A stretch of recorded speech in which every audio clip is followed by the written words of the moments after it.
Ingat deh, kita jangan style orang-orang lo ni. Baca Quran ke gapo dia. Baca Quran sedap betul. Tapi jangan melagu-lagu ke sangat. Lebih-lebih lagi dalam semaya. Orang bukan masa dah nak main sorok-sorok. Orang nak fokus dalam semaya. Ya semaya kalau tak fokus tinggal dia orang. Bukan orang semaya cepat, kita semaya koyak. Bismillah. Ngoyak tengok.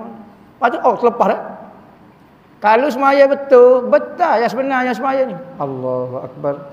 Bismillahirrahmanirrahim. Alhamdulillahirabbil alamin. Ni duk ngoyak banyak. Pamula tinggal tasbih lah, tinggal gotu lah. Koyak tasawuf lah, koyak gerak selu lah. Ada berlaku tu. Tu bukan ibadat tu. Bukan kebaikan dalam ibadat lagu tu. Tu syaitan. Dia maya nampak cepat dengan semaya lambat. Hok mana molek di sisi Tuhan? Hok ikhlas ke Tuhan. Hok khusyuk dengan Tuhan. Bukan semaya lambat.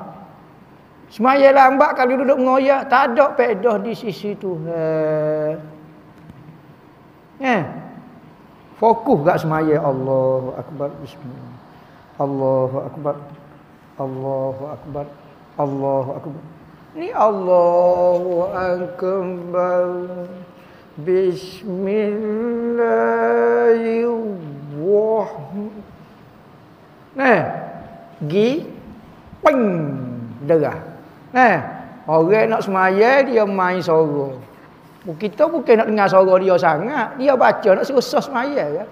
Hamba nak sembah Tuhan lah ni. Jangan nak sembah semaya. Lama ni nak sembah semaya.